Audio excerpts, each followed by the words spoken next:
ngayon amin. Good afternoon po sa inyong lahat. I'm Carlo and I'm honored to welcome all of you to today's press conference of the administration-backed Alyansa para sa Bagong Pilipinas Senatorial Slate. At ngayong papalapit na ang eleksyon, ang koalisyon patuloy ng pagpapaitim ng kanilang mga effort para bisitahin at engage ang mga voters sa iba't ibang mga probinsya. Key provinces like Pangasinan, which remains a cornerstone of national electoral victories. Mamayang alas 3 ng hapon, Alyansa's powerhouse senatorial lineup will hold a rally at the main hall, CSI Stadium, as part of the coalition's province-by-province strategy to connect with voters and garner support behind a united vision of stability, development, and good governance under the Bagong Pilipinas banner. And now, it is my pleasure to introduce the senatorial candidates of the Alyansa para sa Bagong Pilipinas. Solid na Mayor, MMDA Chairman at DILG Secretary. Solid ang plataforma, basta Kilos Abalos, solid. Numero 1 sa balota, Kilos Abalos, Attorney Ben-Hur Abalos.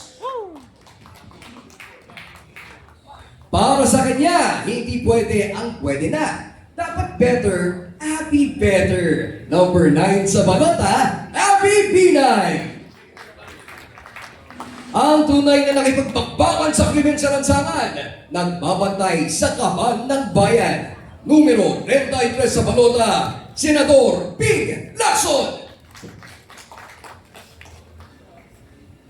Never late, never absent, ang senador ng pamilyang Pilipino. Number 59 sa balota, Senator Tito Soto.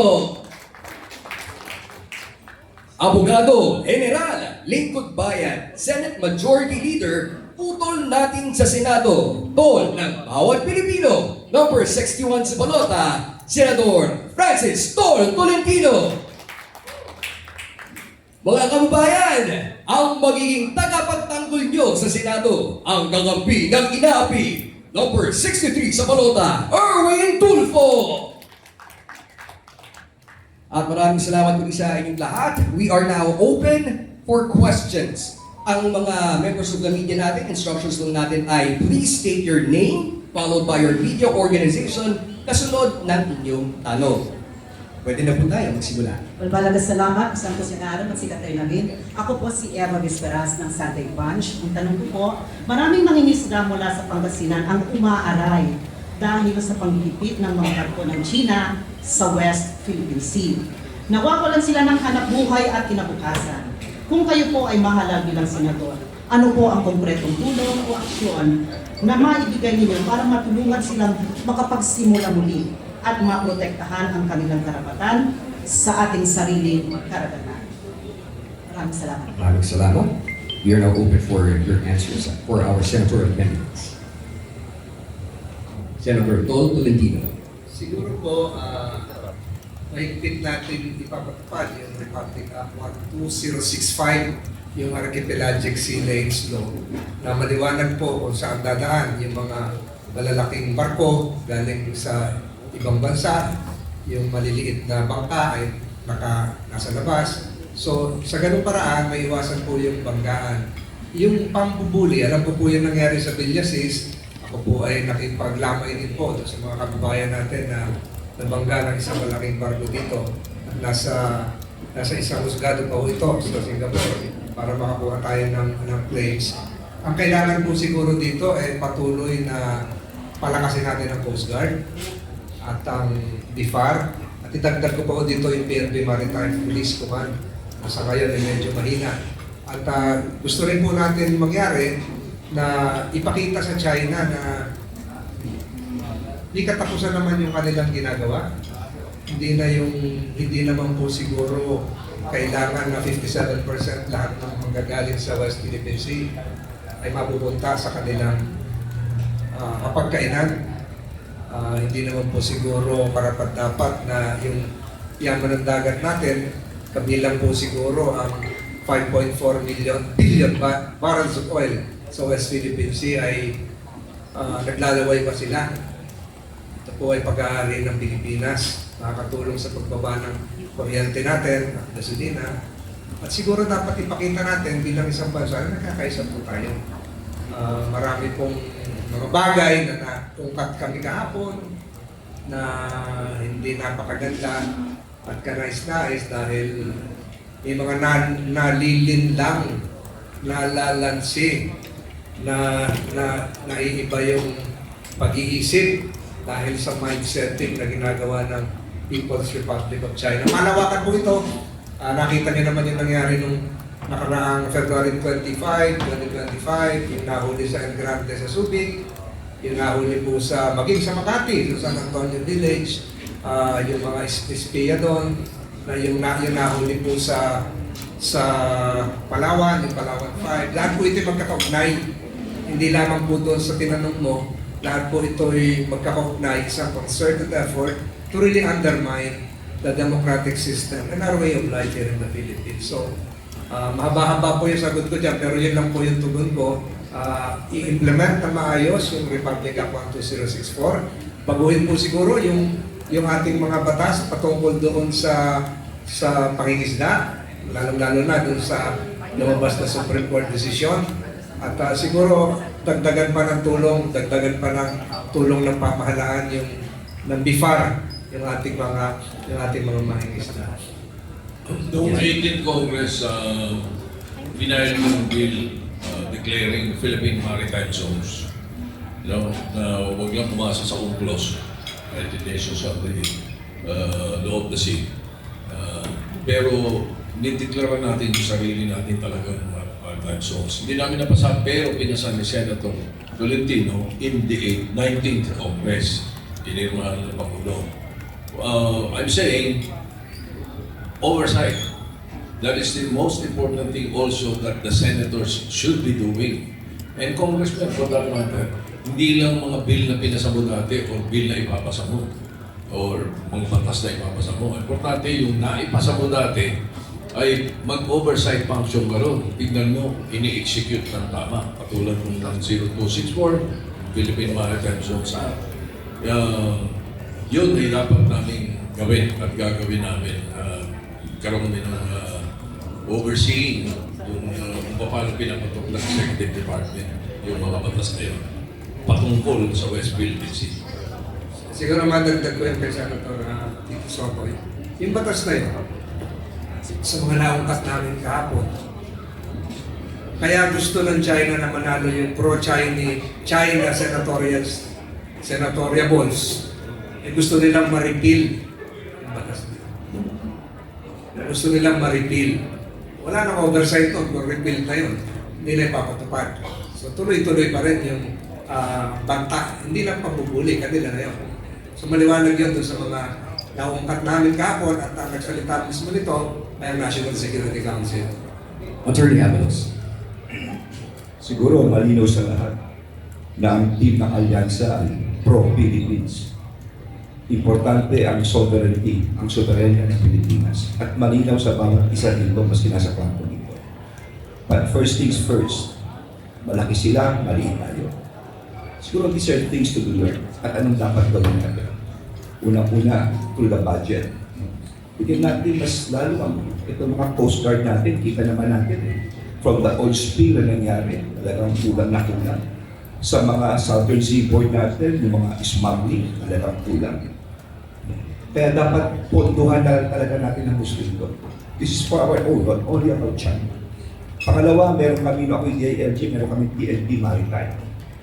Buong Pilipinas po iyan. Siguro dahil maano sa West Philippine Sea, dito na natin ibuhos ang resources. Kasi gasolina lang yan, napakamahal yan eh. Tignan natin.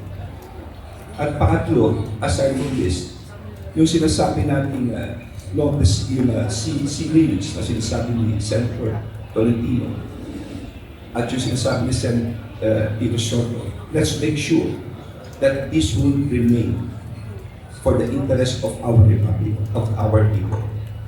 Kaya nga, importante sa mga nakikinig ngayon, pakinggan yung maigi ang plataforma ng alyansa. Lahat po ito ay pro-Philippines, tandaan niyo po, as long as we are here. Yun lang po, at hindi lang siguro yun, kung talaga ang mga makinisda, hindi lang naman sa Pangasinan, sa Villasis. Hanggang Sambales po ito lahat ito.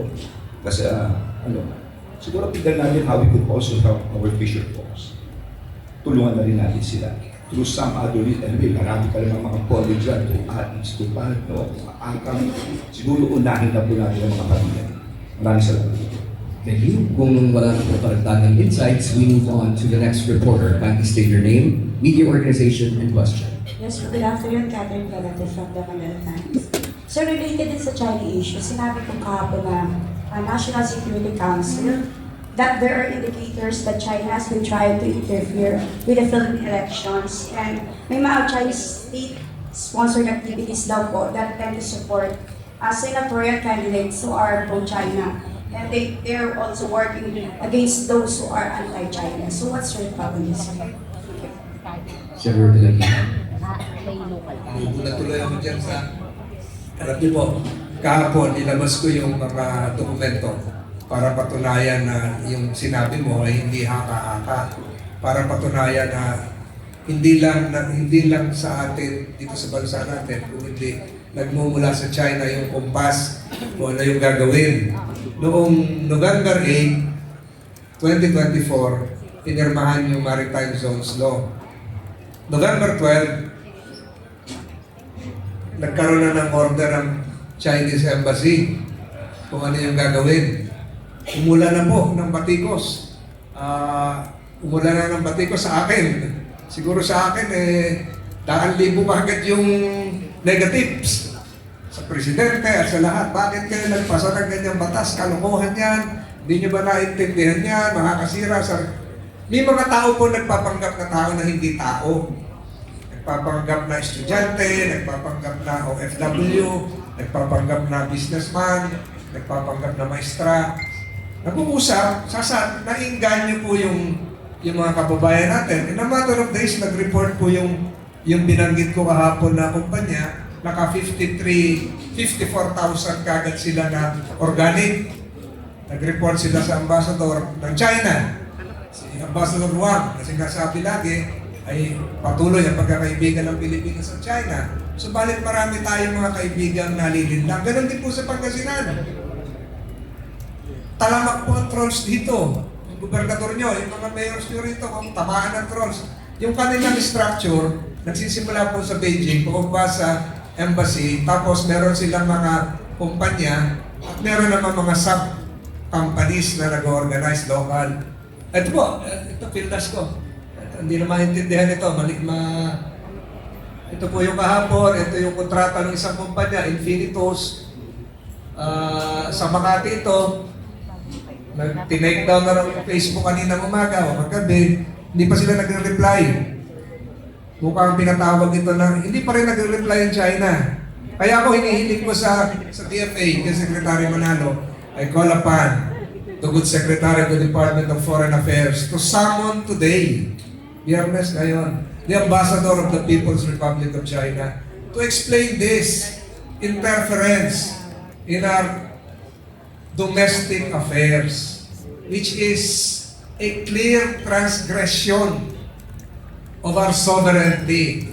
Isang karumal-dumal at nakakahindig na pagyapak sa ating kalayaan. Lahat pinakialaman nila, pati sa malls. Hindi ko lang nadala noon sa hearing yung mga gadgets kasi nasa husgado na cases were filed against several Chinese sa El Grande, sa Subic, final na sa Regional Trial Court Branch 36 sa Tarlac. Cases were filed in Makati. Cases were filed in Palawan. Pending po lahat ito. Ito po yung mga pumapasok sa mga malls. Kunyari, nag-uusap yung dalawang magkaibigan, kasali na rin sila. At ang iniimbestigahan ngayon ng NBI kung paano sila link doon sa mga online scams to finance their activities. Marami na scam hindi lang fake news. So, ganong kalalim na yung ginawa nila. Department of Science and Technology, DICT, PhilHealth, lahat nila. At marami pa hong iba na hindi ko babanggitin dahil nakakahiya na napasok yung mga ganong ahensya. Ang ibig ko po sabihin, pinakialaman tayo ng China at papunta doon sa tanong mo, pati itong eleksyon na ito, pati itong 2025 election, gusto nila ang nakaupo ay pro-China senators na mayorya. Gusto nila ma-repeal yung Philippine Maritime Zones Law. Tingnan niyo po itong, can we have some of the, yung mga utos para kay Presidente. Meron ditong mga messages na, ito po, ayan, tone and voice. November 26, 2024. Binanata nila si BBM, binanggit pa yung tatay, the Marcoses, are blah blah blah. Senator Bongbong Marcos, ito yan, like father, like, ito yung command. Ito yung amplify ng mga troll. Ginawa nga. Yung mga nakakita nito, maniniwala. O si Presidente, baba talaga yung survey. Kahapon, ginamit na naman. Ginamit na naman kahapon, binaba na ng 20 pesos yung bigas. May order na naman mga ganito. Panatay siya yung mga bigas na yan. So, dami na naman nagalit. So, pwede ba natin itaas? Ito yung talamak. At may pruweba ako na ginagawa ng Chinese Embassy.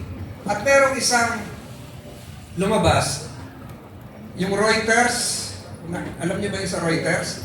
Yung nilabas ng Reuters, yung 11 million kaagad, yung views, pagkatapos ng isang insidente na hindi ko na ikukwento, alam niyo na yun, kung saan nagkaroon tayo ng emotional reaction, yun din. Yun din na nangyari. Pakita mo nga yung check Ito yung isang uri ng pagbayad nila, pagbayad ng Chinese Embassy, nakapirma yung consul nila, cheque ng Chinese Embassy, bank account ng Chinese Embassy, binayad sa isang troll company. Ano pa ba ang pruweba ang gusto natin? So, ito ay China Bank of China sa BGC Global City. Marami hong ganito. Ayan. Ayan. Yun ang account name, Embassy of the People's Republic of China. So, ano pa ba ang pruweba ang gusto nyo? Siguro ngayon, nakaamba na yung pagkilos ng National Bureau of Investigation para malaman yung at ng Securities and Exchange Commission yung kabuuan noong sino ang organizer, sino ang incorporators noong kumpanya. At marami pa hong ganyan. Hindi natin alam na nandito lang sa ating paligid. Regional po ang ginawa nila. Meron sa Visayas, meron sa Mindanao, meron sa Metro Manila. Ito yung sa Metro Manila. At yung ating mga kababayan, nalilin lang. Nalalansi. Nakatingin kayo sa cellphone, gago pala ito siya, Hindi totoo.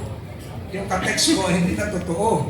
Yung message na nakuha mo, hindi na totoo. Yun yung sinasabi kadalasan ng Senator Soto na fake news. Nalin lang tayo. We're now a few days away from the elections. Hindi ko alam kung gano'ng kalalim na yung nagawa nila. Definitely, yung rating ni Presidente, mababa na rin. Yung rating ng iba't ibang government institutions natin, mababa na rin. The only purpose is to undermine the stability of the administration. Wala nang iba. Kaya siguro, baka ipagpatuloy ko itong kung saan papapunta itong investigasyon. Hinihintay ko yung reaksyon ang namamaya daw ng Ministry of Foreign Affairs ng People's Republic of China. Hindi pa sila makareact sa embassy level. Alam ko, tumatawag yan kagabi. Baka ngayon mag-react na sila. Yung Infinitus Corporation, hindi pa nagre-react pero tinake down na daw yung Facebook page. Tingnan natin po kung ano po ang kahinat na nito. Lahat po ito related. Pati po yung drone na nahuli namin, yung pinresenta sa akin kamakalawa. 5 po yung drone na yon sa Ilocos Sur, sa Masbate, sa Initaw, Misamis Oriental, isa po sa San Pascual, Masbate nga, meron pang isa.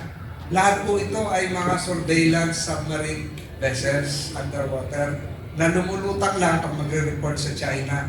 Meron silang boya na naglulutang sila at nagtatransmit ng message. Nasa hawak na po ito ng Naval Intelligence Authorities natin at Philo-Forensics na. Maliwanag po ito, coordinated lahat. Maliwanag po ito, iisa ang nagbubumpas, iisa ang baston. Maliwanag po ito, iisa ang direksyon. Pahinahin po ang Pilipinas. Thank you, Senator. it's actually scarier than we think. Ano? Ito, election lang ito, ililipas ito eh. Let's look beyond this election, May 2012 election. If you recall, only last month, March 2025, may nahuli yung NBI with the Armed Forces of the Philippines. Several Chinese and Filipinos na nag-iikot sa Malacanang, Camp Aguinaldo, US Embassy, and other installations. Nahuli ng mga equipment. And then before that, meron ding nahuli yung CIDG, yung PNP, yung IMSI Catcher, International Module Subscriber Identity Catcher, meaning cell site simulator. Ito yung nakaka-intercept ng mga messages sa mobile phones and other technical equipment.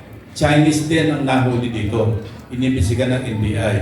So if we look beyond all this, medyo masyado malalim. No? Remember, meron tayong mga EDCA sites, particularly in Northern Luzon area. 4 yata yung nandyan. No? And ang mga sightings ng mga Chinese vessels, yung big vessels with escorts, mostly sa Northern Luzon. So what does that tell you? Ibig sabihin, kung mayroong impending invasion ng Taiwan, sino unang tatamaan?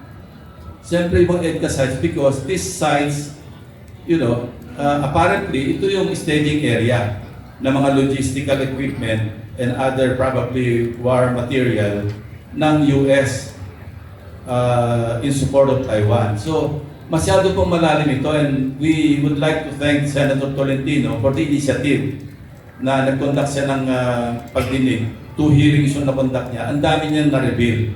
Ang daming revelations na hindi natin dapat i-take lightly.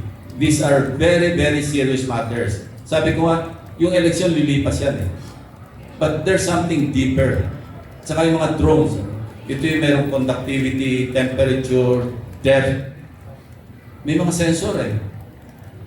And halos paligid ng Pilipinas kung saan na-recover ng mga fishermen. Ang another area of concern is yung mga agencies na binanggit ni Senator Tol, Office of the President, ang nahack na data, alam nyo ilan in total? More than 8 gigabytes. April, just last April, I think 4.8 gigabytes. Yung July 2024, another 3.6 gigabytes. So 8 gigabytes. And these are data stored in the website of the Office of the President. Nika, 2+ gigabytes ang nahack. So napaka-vulnerable, and I'd like to urge the intelligence community, the National Security Council, strengthen natin, kailangan yung firewall natin, medyo tingnan natin mabuti. And there are experts in the Philippines, hired by private sector, if we can tap the services of these people from the private sector na tumulong para makapag-put up ng stronger firewalls doon sa ating mga agencies. Imagine NSC, NICA, DICT, DOST, na-hack. And we don't know, only God knows ano pa ba yung information na sensitive, na top secret information na nandun na sa kanila. By the way, yung Infinitus Corporation, yung ibang clients nito, and I think Senator Tol will validate this, Huawei, mga Chinese firms. So, ano sinasabi nito sa atin? Kailangan, medyo magising tayo, hindi ito yung election-related lang. Well, of course, sinabi nga ni Senator Tol sa kanilang initial findings, related sa election because they wanted control. I mean, the foreign country. And yun nga, because of the massive mineral resources in the West Philippine Sea area, under the water, 5.7 billion barrels of oil, imagine. And much more quantities of natural gas. I was talking to Mr. Pangilinan, about, kasi sila yung initially nagpapandak ng joint exploration, record coordinate with CNOOC sa China Oil Company. Sabi niya talaga, ang daming resources beneath the West Philippine Sea. Ano dugtong-dugtong, and we should worry ourselves. We should not be complacent na ito election-related lang. No. It's even deeper than the election in May 2025. And we should think along those lines. We should look beyond the 2025 elections. This is something very, very serious. This is really an encroachment on our national security. By the way, in the era of legislation, alam niyo ba yung ating anti-espionage law? It was passed in 1941. Antiquated, Commonwealth Act 616. It needs to be amended or repealed. Why? Hindi na tayo attuned eh. Yung mga equipment nga, di ba na? And even the penalties, napag-iwanan na tayo because alam niyo yung penalty pag peacetime? Not more than 10 years imprisonment. Not more than 10,000 pesos fines. Eh, ganun lang sa yuan yun. So, kailangan strengthen natin yung sa legislation. Medyo i-revisit na natin, if not repeal, Commonwealth Act 616 or the Anti-Espionage Law. Dapat magising na rin. Well, andito naman kami. And I think we will be one in saying na we really need to strengthen. Yung China nga, di ba napag-usapan natin last time, may tatlo tayong probably helpless Filipinos na being accused of spying. Yan taas na ng kanilang parusa. Execution na yung maximum. And I'd like to think na kasi tayo una nakahuli ng mga spies dito na dinadrive ng mga Pilipino, nahuli na ng mga equipment.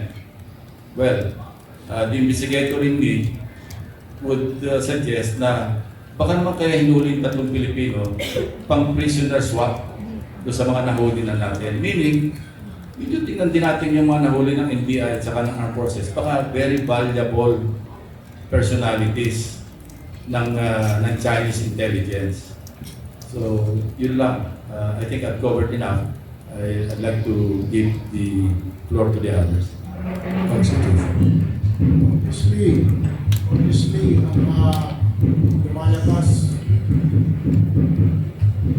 Obviously, lumalabas,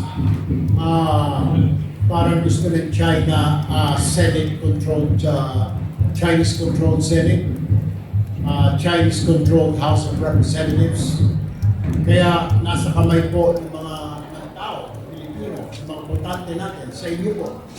If you want a Chinese-controlled Senate, House of Representatives controlled by China, and you know, alam niyo na ho kung what's gonna happen. Magiging sunod-sunuran po tayo. Kung anong ibubulong sa senators natin, anong ibubulong sa mga congressman natin, and it will happen. Last year pa, bago pa mag-eleksyon, napapansin naman natin nagiging smoke screen po yung West Philippine Sea. Kasagsagan, kainitan, habol dito, bangga doon, binuwi na water cannon ng mga barko natin. Little did we know, meron pala sila dito sa kabila, yung kanilang mga spies na kumukuha ng video, retrato sa mga installation sites natin, mga vital installation, Malacanang, Campaninaldo, etc. Habang nakafocus ang authorities natin doon sa West Philippine Sea, meron pala silang ginagawa doon. It's part of course, ng kanilang campaign para nakafocus tayo sa West Philippine Sea, pero hindi napapansin. Lucky enough, lumutang itong espionage na ito. So talagang halatang halata na they really want to control this country, siguro pagkatapos nito sa Senate and then sa Congress. So it's up to us, it's up to our people kung gusto natin mangyari po ito na we have a Chinese-controlled Senate and House of Representatives controlled by China. Yun lang po. Thank you. Any more reactions from our Senator Nicholas? Okay, we move on to the next question. Please state your name, media organization, and question. Good afternoon, Masantos Siangalan. Ako po si Action Yoni Valdez-Peren, Vice ng Action Radyo. Masalamat po at napasyal kayo dito sa Pangasinan. So ang tanong ko po, ano po kayang pwedeng batas o programa na maaari natin isulong sa Senado na direkta pong mabibenefisyuhan ang mga Pangasinense, particular sa infrastructure, social services, at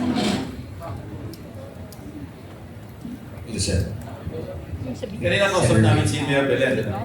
Natuto kami sa kanya eh. Dahil Anyway, meron din kami sinadjust sa kanya kasi meron siyang scholarship program. I mean, the city government of Dagupan, maganda yung kanilang scholarship program. Hindi katulad ng tertiary, yung pre-tertiary education act na pinasa sa national level. Doon mataas yung standard, may entrance examination, qualifying exams. Dito pala, basta pumasa, at basta mahirap, kasama sa programa.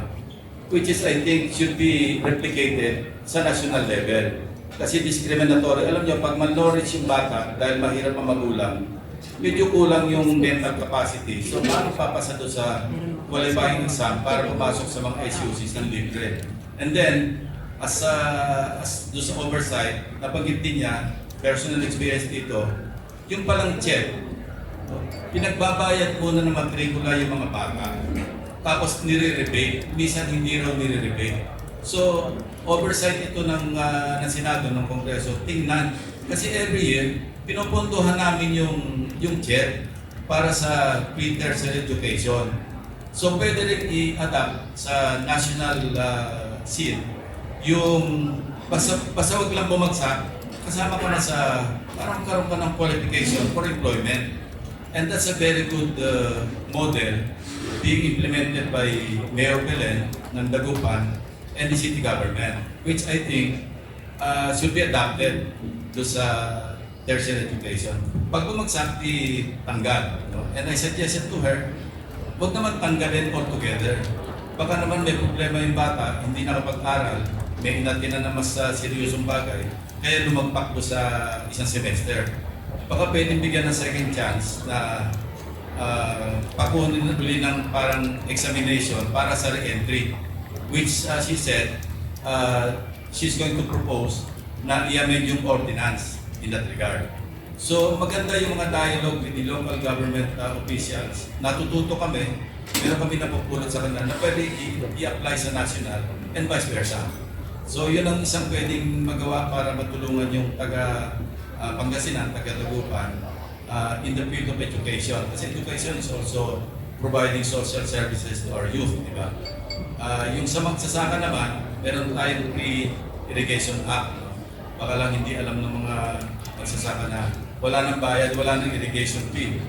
Tapos meron din tayong student fare discount act. Meaning, pag public transport, baka hindi nakukuha ng mga estudyante na meron silang discount sa mga public transport. So, yun ang maganda kasi mapag-usapan between local and national kasi we learn from each other. Very Yes. Aside from that fact, isa sa mga dapat natin bantayan sa oversight ay paggamit ng budget. Kasi itong mga taon na ito, ang laki ng inalis sa education. Kung saan lupalong nilipat, di ba? Dapat yun, ikatauna, dapat hindi nangyayari. Kung natuto kami, hindi mangyayari yun. Anyway, kung God permitting, makabalik kami, yun ang isa sa mga babantayan natin. Yung check, at saka DepEd, hindi dapat mabawasan budget yan. Yung check, kaya ako malungkot dahil yung doktor para sa bayan na principal author ako. Dapat yun 40 students every year matatanggap per SUC na mayroong medicine proper. Eh, budget daw pang 24 students lang. For this year, pero nung nakaraan ng mga 4-5 taon, 40. So yung mga ganun and then, pagdating doon sa mga fisher folks, sa farmers, God permitting, I will file a bill making government buy 50% of the output of all farmers and fisher folk at their price. Doon na ilagay yung 50% sa mga traders at sa mga middlemen, pero garantisado binibigyan sila ng gobyerno na bibili ng gobyerno, ibebenta rin naman ng gobyerno yun eh. Kaya lang sa presyo ng farmer ang pagbili sa kanila. Di ba? Sa fisher folk, hindi ba parating? Sa gobyerno naman, narinig ko na isang araw, may in-interview para pumapalag sila doon sa 20 pesos na bigas. Dapat matuwa sila, hindi sila dapat pintasan because mahusay din naman talaga yung bigas. Pangalawa, sabihin ganyan, 17 pesos per kilo daw, apono ng gobyerno, subsidy.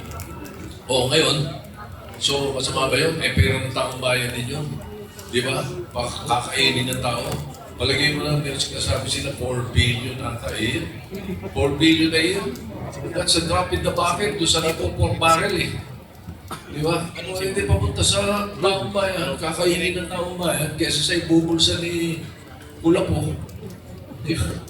Yung ganun eh. Yan ang gusto nating ibalik na mentality sa Senado.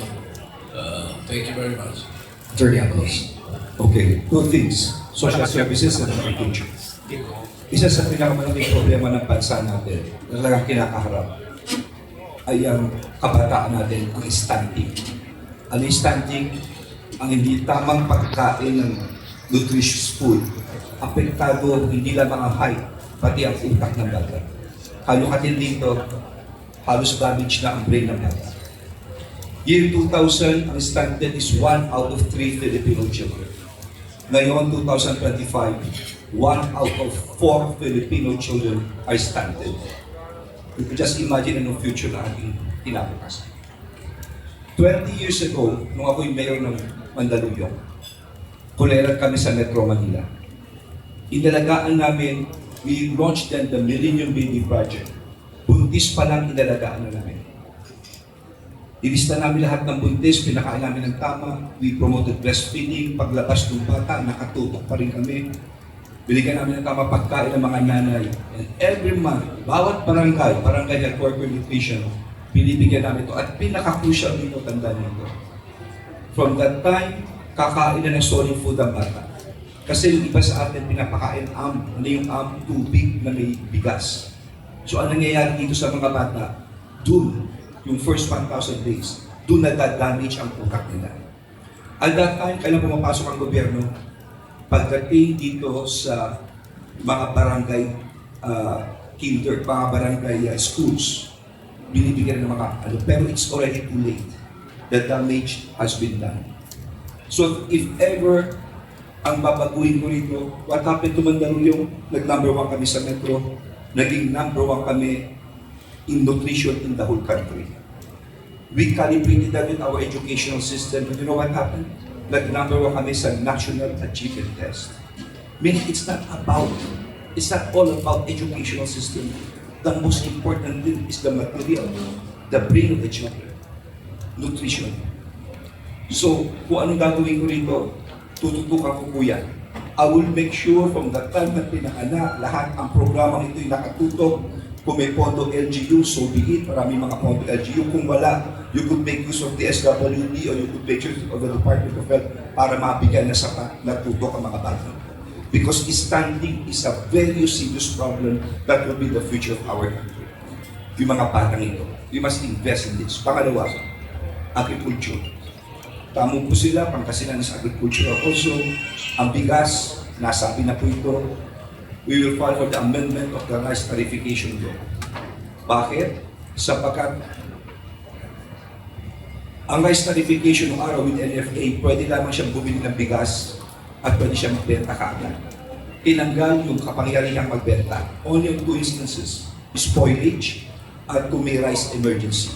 Otherwise, lahat ng binibili niya, iniimbak lamang sa bodega, pabili-bili lamang ito kung merong bagyo o kung may earthquake. Pero what if bibili mo ito sa magsasaka ng magandang presyo, ibebenta mo kaagad at matutuwa ka ang politiko sa tamang presyo. You're supporting now the farmers. These are amended that should. Dapat i-empower natin ang LFA. Give them so much money. No? Isipin mo kung 10,000 trucks umiikot, binibili, nakaanlaking tulong sa mga magsasakay ito. And all others, kamukha naman sinabi ko dito, yung mga pautang sa farmers, dapat national government, no? Aside from mga pautang sa farmers, even the crop insurance is subsidized at etc. etc. So these are just some of the things na kaagad po natin ipa-file. Thank you. Salamat po. Any additional insights? Moving on. Next reporter, kindly state your name, media organization, and question. Sir Ben Los Banes mo from TV5. Naman ko yung experience sa tuloy ko na lang po dun sa bigas. Sir, kasi di ba i-roll out na sa Visayas yung 20 pesos na bigas. Sabi po ni VP Sara kagabi na to, too little too late to comply with the campaign promise ngayon at para lang din sa isa pang darating na eleksyon sa lugar sa Visayas kung saan mahina ang numero ng mga kandidato ni BBM. So as admin candidates, do you agree na too little too late yung pag-roll out ng 20 pesos na bigas and mahina nga po ba talaga kayo sa Visayas? Well, may kasabihan na better late than never. Di ba? Better late than never. At saka maaaring nung umpisa, hindi nila alam kung paano gagawin. Di ba? At saka, ang alam ko, malakas ako sa Visayas, tagal na ako eh.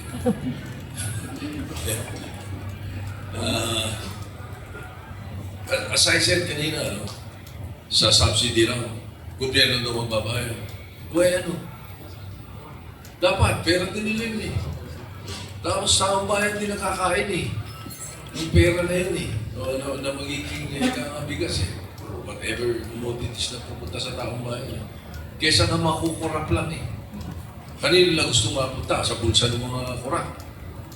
Bigyan na natin sa subsidy sa mga kababayan natin para hindi magutom. At maging mura ang bilihin. Ganun ang mentality ko. Suspicious daw po kasi dahil malapit sa eleksyon, yung pag-roll out, 20 pesos na bigas. Ganun talaga eh. Whatever timing it is, kahit na last year pa yun, sasabihin niya rin, konektado sa election. Ganun talaga. You will never be able to please everyone. The important thing is you do what is right and do it. You know, for the benefit of the people, whether it's elections or not. Yes, Mary. Siguro yung sinabi lang ni Mea na suspicious yung timing. Sasabihin mo ba sa mga tao, after the election na lang doon ko lang ibibigay yung yung murang bigas kasi sasabihin na namumulitika ako. Hindi naman kung ganun ang trabaho ng gobyerno eh. Kung maibibigay mo na ngayon, ibigay mo na. Hindi mo pwede sabihin na, mag-aantay ako ng magandang timing. I don't agree when we say it's too late because the president has only been, this is a mid-year, it's only been 3 years. So kumbaga sa accomplishment nga yun na meron na siyang nagawa in the first 3 years of his administration. You also have to remember na ang daming problema that are beyond the control of the president when it comes to inflation, when it comes to cost of electricity, when it comes to the cost of gas and diesel, which are really beyond his control. And that is the reason why government has to step in with the subsidy. Hindi naman ho kayang bilhin yung bigas sa farmer kasi kung bibilin po yan ng 16 pesos, luging-lugi po yung farmer.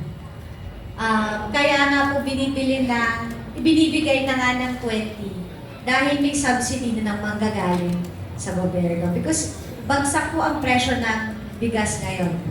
Kaya kailangan talaga ng tulong. Tumutulong na yung gobyerno, pinipitasan pa rin. Saan ba tayo lulugar? Ang hirap ng posisyon na to. Sorry. And your chances in Cebu, as far as you know po, malakas Okay po. Actually, funny nga din. So, sa Visayas. Okay po ako sa Visayas. Kung sasabihin po na pampolitika, hindi dapat po binigay ang bigas na mura sa Mindanao. Kung yun naman pala talaga ang intent namin eh. Pero as far as I am concerned, ako personally, kami ni Tito Sen, in terms of the survey, okay po ako sa Visayas. And I don't think the President or the administration chooses it in such a way na kung saan mahina or saan malakas. I feel that the judgment call was based on sino ba yung talagang nangangailangan. Kaya yun ang pinili. Senator Ping.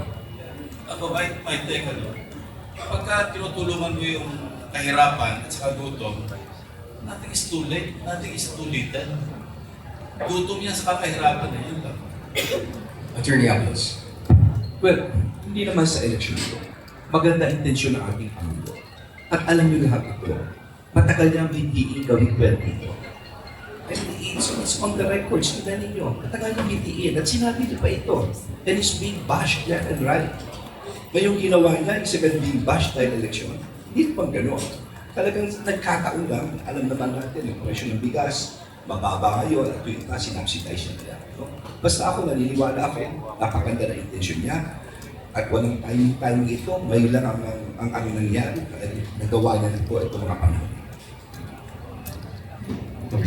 Matagal na po niningil yung taong bayan kasi na-promise po yan. And suddenly ngayon nga ho naibigay kasi pinag-aralan, I believe, matagal na ho yan when I was still a cabinet secretary, pinag-uusapan ko sa mga cabinet meeting, how do we do this? Alam ni Secretary Abalos ito, kausap lagi yung DA. how do we do this, paano natin mapababa. So ito na nga, napababa nga. Pero I think, may nagsabi pa, bingas kugol lang yan. Baka next week pa lang yan. I think the best way para ma-maintain po ito, or at least mababa yung presyo ng bigas, we have to review the rice tarification law. Yan po yung sinasabi ko. Kasi sa RTL, pinigilan po ng RTL na magbenta ang NFA ng bigas sa palengke. Kaya wala ka nang makitang NFA rice. Alam po ninyo yan, mga taga-Senate reporters po. May mga pumipigil po dyan ng mga babatas. Hinaharang po yung na bawal magbenta. Nagbenta nga, sabi pa, mabaho na raw. Paano hindi mabaho? Kasi 2 months pa dun sa RTL law, bibili nga yung NFA pang-impact lang, pang-emergency buffer. Tapos, siyempre, after 2 months, di na maganda yung bigas. Tsaka ibibenta kasi sa mabulok. Pero pag alisin mo yan, i-review mo yan sa RTL, bumili yung farmer ng bigas, i-dispose niya sa mga kababayan natin immediately after. Wala mo yung problema, hindi mangangamuyan, hindi walang kulay yan. Parang before, when you were young, when you were in grade school, may NFA rice pag pumunta sa palengke. Ngayon wala ho eh. Puro mga rice traders ho yun, yung mga benta ho ng mga rice traders ho yun. Tapos, kung may RTL ho tayo, hindi po mababara ang mga farmers. Tama po yung sinasabi kanina na sa farm gate, kung ano yung presyo gusto mo, di sige, bibili ng gobyerno. Tapos ibubenta ng gobyerno ng mura ng NFA. Sasabihin, lugi ang gobyerno. So what? Total, nagbibigay ng gobyerno lagi ng ayuda. Nagsasubsidize ng kung ano-ano. Why don't we subsidize yung bigas para lahat makatikim, hindi lang yung poorest of the poor, pati yung middle class, pati above middle class, makabili ng maputi at mabangong bigas. Kasi right now, ang murang bigas, pag sinabi mong 20, 30, may amoy, etc., hindi maganda. Kaya nga, gawin natin yung mga subsidy para sa poorest of the poor, ibigay lahat dyan sa NFA para makabili sila ng bigas, and then yung NFA, ibenta yung bigas immediately after they purchase ng mga farm gate para may murang bigas lagi. And that's how you sustain cheap rice. Unfortunately, yung RTL na yan, since umupo ako sa Congress last year, kontra na ako dyan. Ang problema, binabago namin sa Congress, kinukuting-ting, hinaharang sa Senado. Yan lang po. Salamat po. Thank you. Next question.